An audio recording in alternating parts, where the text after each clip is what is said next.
अस्सलाम वालेकुम, welcome to the discussion of test number 2। पहले जो 5 क्वेश्चन थे वो अल्फ़ाबेट सीरीज़ पर थे। इसमें अल्फ़ाबेट सीरीज़ में आपने एक तो कंसिस्टेंसी चेक करनी है कि कौन से अल्फ़ाबेट सेम आ रहे हैं, कौन से किस हिसाब से चेंज हो रहे हैं। इसी तरह हिसाब से क्वेश्चन नंबर 1 देखिए, इसमें था ये सीरीज़ आप देखें, ठीक है। इसमें जो सेकंड और फोर्थ है वो सिमिलर आ रहा है, के और एल इसमें सब में सेम आ रहा है, ठीक है। और जो फर्स्ट और थर्ड है वो अल्फ़ाबेटिकली इंक्रीज़ हो रहे हैं। फर्स्ट में देखिए सी के बाद डी आ रहा है और सेकंड में ई के बाद एफ़ आ रहा है और जो थर्ड है उसमें जी के बाद एच आ रहा है। सिमिलरली जो फोर्थ है उसमें भी जो सेकंड और फोर्थ है वो तो के एंड एल ही रहेगा और जो फर्स्ट एंड थर्ड है वो आ जाएगा आई और जे। सो आंसर जो है हमारा वो बी है, आई के जे एल। नंबर 2 में से ये सीरीज़ दी गई है। इसमें देखिए मिडल वाला, इसमें ये अल्फ़ाबेटिकली इंक्रीज़ हो रहा है। फर्स्ट में देखिए ए आ रहा है, सेकंड में बी आ रहा है, थर्ड में सी आ रहा है और जो फोर्थ वाला है उसमें डी आ रहा है। तो ज़ाहिर होता है कि ये जो हमारा नेक्स्ट होगा लेटर उसके मिडल वाला पार्ट ई होगा। तो सिमिलरली लास्ट क्वेश्चन की तरह जो हर लेटर के फर्स्ट और थर्ड वाला अल्फ़ाबेट देखिए, जी के बाद एच आ रहा है, सेकंड में आई के बाद जे आ रहा है, थर्ड में के बाद एल आ रहा है और जो फोर्थ है उसमें एम के बाद एन आ रहा है। तो ज़ाहिर हो रहा है कि एक पैटर्न हमें नज़र आ रहा है। तो इसी हिसाब से फॉलो करते हुए जो हमारा आंसर होगा वो मिडल वाला हिस्सा तो ई होगा, ठीक है, और फर्स्ट और थर्ड ओ और पी होगा, क्योंकि हम पिछली सीरीज़ को देखते हुए ये इस नतीजे पे पहुँचे हैं कि जो हमारा आंसर होगा वो बी होगा, ओ ई पी। नंबर 4 देखिए, ये बिल्कुल ईजीएस्ट था, सिंपल सा क्वेश्चन था। इसमें आप देखेंगे कि ये जो वावल्स होते हैं वो रिवर्स ऑर्डर में दिए गए हैं, ए ई आई ओ यू, ठीक है। तो रिवर्स ऑर्डर में जो हमारा मिसिंग है वो ई है, तो हमारा जो आंसर होगा वो ई होगा। क्वेश्चन नंबर 4 देखिए, इनमें भी आपको एक सिमिलर सा पैटर्न नज़र आएगा। फर्स्ट 2 अल्फ़ाबेट्स देखें, सी और जी, इनके दरमियान 3 अल्फ़ाबेट्स मिसिंग आ रहे हैं। और सिमिलरली जो नेक्स्ट हमारा पेयर है जी और के का, इनके दरमियान भी 3 अल्फ़ाबेट्स मिसिंग है और नेक्स्ट जो हमारा मिसिंग है वो 3 अल्फ़ाबेट्स के आगे वाला आएगा, तो वो अल्फ़ाबेट ओ है, ठीक है। तो ये हमारी सीरीज़ बन जाएगी सी जी के ओ और एस, ठीक है। तो हमारा जो आंसर है वो ऑप्शन सी है, ओ। नंबर 5 है, इसमें जो लेटर्स दिए गए हैं सीरीज़ में, इनके दरमियान जो डिफरेंट पैटर्न चल रहे हैं फर्स्ट अल्फ़ाबेट के दरमियान भी और सेकंड। ये फर्स्ट वाला अल्फ़ाबेट्स देखें, ई के बाद एफ़ आ रहा है, एफ़ के बाद एच आ रहा है, एच के बाद के आ रहा है और फिर मिसिंग आ गया और देन टी आ रहा है। अब इसको गौर से देखें, ठीक है। ई के बाद एफ़ कंसेक्टिव आ गया, फिर एफ़ के बाद एच आ रहा है यानी जी मिसिंग, एक हमारा लेटर मिसिंग हो गया और उसके बाद एच के बाद के आ रहा है यानी आई और जे मिसिंग है, 2 लेटर्स हमारे जो मिसिंग है। उसके बाद के बाद तो ज़ाहिर है इंक्रीजिंग ऑर्डर में 1 2 3, फिर उसके बाद 3 मिसिंग आएंगे। अब आपको पैटर्न समझ आ गया होगा फर्स्ट अल्फ़ाबेट्स का, ई के बाद एफ़ यानी कोई मिसिंग नहीं था, एफ़ के बाद एच 1 मिसिंग, एच के बाद के 2 मिसिंग। तो इस हिसाब से जो थर्ड लेटर होगा उसके दरमियान 2 का डिफरेंस होगा, 2 अल्फ़ाबेट मिसिंग होंगे, तो हमारा बनता है ओ, ठीक है। जो फर्स्ट अल्फ़ाबेट हमारा आएगा वो ओ आएगा। अब सेकंड पे चलते हैं। सेकंड अल्फ़ाबेट का पैटर्न देखिए, क्यू के बाद एस आ रहा है क्योंकि आर मिसिंग है। तो सेकंड अल्फ़ाबेट के पैटर्न पे चलिए, क्यू के बाद एस आ रहा है, एस के बाद डब्ल्यू आ रहा है, डब्ल्यू के बाद के आ रहा है, ठीक है। तो देखिए क्यू के बाद एस यानी आर मिसिंग है, 1 मिसिंग है, तो एस और डब्ल्यू के दरमियान 2 मिसिंग है और इसी हिसाब से डब्ल्यू और के दरमियान 3 मिसिंग है। तो इसी हिसाब से जो हमारा ए है और हमारा मिसिंग है उनके दरमियान 4 का डिफरेंस होगा, ठीक है। तो वो बनता है एफ़, तो हमारा आंसर बन जाएगा ए ओ एफ़। अब हमारे जो नेक्स्ट 5 क्वेश्चन है वो नंबर सीरीज़ के मुतालिक थे। इसमें आपने एक चीज़ ध्यान ये रखना है कि आपने चेंजिंग पैटर्न को ऑब्ज़र्व करना है, ठीक है। आप क्वेश्चन नंबर 6 देखिए कि ये सीरीज़ दी गई है 46, 46 के बाद 44, 44 के बाद 40 एंड सो ऑन, ठीक है। तो इनमें आप पहले 2 जो डिजिट्स हैं इनमें देखिए 2 का डिफरेंस आ रहा है, देन 4 का डिफरेंस आ रहा है 44 और 40 के दरमियान, देन 40 और 38 के दरमियान 2 का डिफरेंस आ रहा है, देन 38 और 34 के दरमियान 4 का डिफरेंस आ रहा है। तो आपको पैटर्न समझ आ रहा होगा कि 46 के बाद 44 आया यानी 2 का डिफरेंस आया, तो पहले 2 का डिफरेंस आ रहा है, देन 4 का डिफरेंस आ रहा है, देन 2 का डिफरेंस आ रहा है, देन 4 का डिफरेंस आ रहा है एंड सो ऑन। तो हमारा 32 के बाद 2 का डिफरेंस आएगा, क्योंकि पहले 4 का डिफरेंस आ चुका है। 34 माइनस 2 32, तो हमारा आंसर होगा सी। क्वेश्चन नंबर 7 में जो सीरीज़ दी गई है इसमें देखें 4 के बाद 7, 7 के बाद 12, 12 के बाद 19, 19 के बाद हमारा मिसिंग है, देन 39 आया।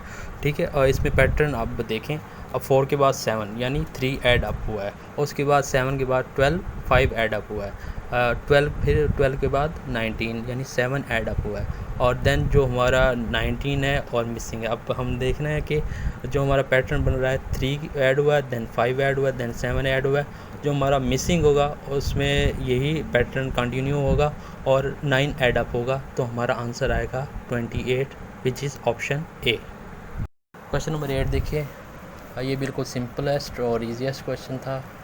सीरीज़ देखें 77, then 70, then 63, then 56, then 49, then हमारा मिसिंग वो क्या आएगा। इसमें देखेंगे पैटर्न एक यही आ रहा है कि 7 हर 2 डिजिट के दरमियान माइनस हो रहा है। 77 के बाद 70 7 माइनस हुआ, 70 के बाद 63 7 माइनस हुआ, सो ऑन। ठीक है, तो 49 में 7 माइनस होगा तो आया हमारा आंसर 42, तो वो है हमारा ऑप्शन ए, तो option A is correct.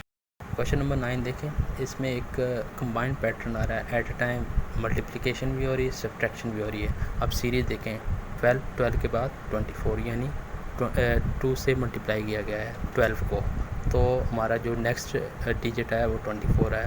Then 24 में माइनस 10 किया गया है तो 14 आया गया है। दैन 14 में 2 मल्टीप्लाई किया गया है और 28 आ गया है। ठीक है, इसी हिसाब से जो हमारा नेक्स्ट आया है उसमें 10 माइनस किया गया है, 18 आ गया।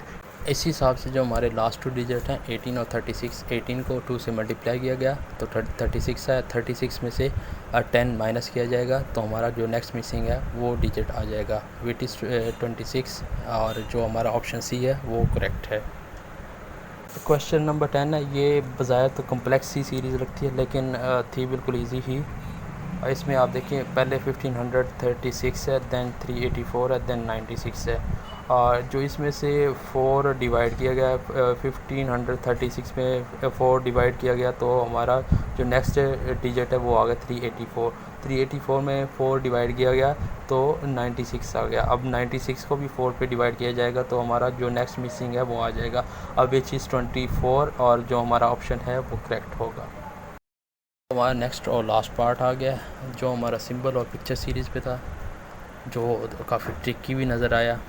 क्वेश्चन नंबर 11 है, इसमें 4 सिंबल दिए गए हैं, 5 पिक्चर दिए गए हैं। जो पिक्चर ए है उसमें देखिए कि 2 पेयर बने हुए, एक पेयर बना हुआ है मल्टीप्लिकेशन साइन और इक्वल का साइन, इनका पेयर बना हुआ है। देन ऊपर है और ट्रायंगल का साइन और सर्कल का साइन, इनका पेयर बना हुआ है। ये ए में जो है दोनों पेयर वो बी में अपनी जो प्लेसेस हैं इंटरचेंज कर रहे हैं। सिमिलरली सी में भी यही 2 पेयर बने हुए हैं, लेकिन इनकी प्लेसेस इंटरचेंज है, वो अपनी प्लेसेस इंटरचेंज कर रहे हैं डी में। सिमिलरली जो हमसे पूछा गया है कि ई के बाद कौन सी सीरीज़ कंटिन्यू हो गई, तो ई में भी 2 पेयर बने हुए हैं, वही मल्टीप्लिकेशन साइन वाले और इक्वल का साइन। देन दूसरा पेयर है वो जो ट्रायंगल का साइन है और सर्कल का साइन है, उनका पेयर बना हुआ है। तो ये सीरीज़ कंटिन्यू होगी तो इनकी प्लेसेस इंटरचेंज हो जाएंगी। मल्टीप्लिकेशन वाले साइन की जगह इक्वल का साइन आ जाएगा और जो ट्रायंगल का साइन है उसकी जगह सर्कल वाला साइन आ जाएगा। तो जो हमारा ऑप्शन बनेगा वो 1 पिक्चर जो हमारी ठीक है, वो ऑप्शन जो हमारा है वो ए करेक्ट है। क्वेश्चन नंबर 12 है, इसमें भी 5 पिक्चर दी गई। अब पिक्चर नंबर ए देखिए, ठीक है, और इसमें देखिएगा कि आप एक शेडेड पार्ट नज़र आ रहा है, वही शेडेड पार्ट पिक्चर बी में एक स्टेप फॉरवर्ड हो गया, ठीक है। और सिमिलरली वही जो बी में शेडेड पार्ट है वो सी में एक स्टेप आगे तो हुआ है, लेकिन एक मज़ीद जो पार्ट है हमारा वो शेडेड हो गया है, ठीक है। और इसी हिसाब से डी में भी वो स्टेप एक फॉरवर्ड हो गया है जो हमारा शेडेड पार्ट है, ठीक है। लेकिन हमारा कोई दूसरा या मज़ीद हमारा शेडेड पार्ट है वो ज़्यादा नहीं हुआ, ठीक है। इसी हिसाब से हमें पैटर्न पता चल रहा है कि एक स्टेप छोड़ के हमारा जो शेडेड पार्ट है वो ज़्यादा हो रहा है। अब ई में देखिए हमारे जो शेडेड पार्ट है वो आगे भी हो रहा है और हमारा एक जो मज़ीद पोर्शन है वो भी शेडेड हो गया है, ठीक है। तो यही जो ई के बाद हमारी जो पिक्चर आएगी जो वो ये आगे मूव फारवर्ड होंगे, ठीक है। जो हमारा आंसर बनेगा वो पिक्चर नंबर 3 बनेगा, ठीक है। और क्योंकि हमारे थ्री पिक्चर में देखेंगे तो वो जो हमारा जो शेडेड पार्ट है वो आगे तो हुआ है, लेकिन जो कोई मज़ीद पोर्शन शेड नहीं हुआ। So our option C is correct. Question number 13 है, in figure B the symbol interchange position horizontally and in figure C the symbol interchange position vertically and then in figure D symbol interchange position both horizontally and vertically so on. अब देखें, पहले उन्होंने horizontally अपनी जो places हैं वो change किए, then next picture में वर्टिकली उन्होंने अपने प्लेसेस चेंज किए, देन नेक्स्ट पिक्चर में हॉरिजेंटली भी हमारी अपनी जगह तब्दील की और वर्टिकली भी। जो नेक्स्ट पिक्चर है उसमें हॉरिजेंटली चेंज की और नेक्स्ट जो पिक्चर है उसमें वर्टिकली अपनी पोजीशन चेंज करेंगे। तो हमारा आंसर होगा वो 5 होगा, यानी ऑप्शन हमारा ई होगा। नेक्स्ट क्वेश्चन है, ये मेरे ख्याल से इस सेट में सिंपलेस्ट और ईजीएस्ट क्वेश्चन था। अब ये देखेंगे जो हमारा पॉइंट है वो हर पिक्चर में एक स्टेप आगे मूव फॉरवर्ड हो रहा है क्लॉकवाइज, जो हमारा एरो है वो एंटी क्लॉकवाइज एक स्टेप बैकवर्ड जा रहा है। तो हमारा जो आंसर होगा वो ए होगा। In the last question the symbols are moving one step ahead clockwise, ठीक है, और क्लॉकवाइज जो हम अपनी जगह तब्दील करें एक स्टेप आगे हो रहे हैं। तो हमारा जो आंसर है वो आंसर होगा बी।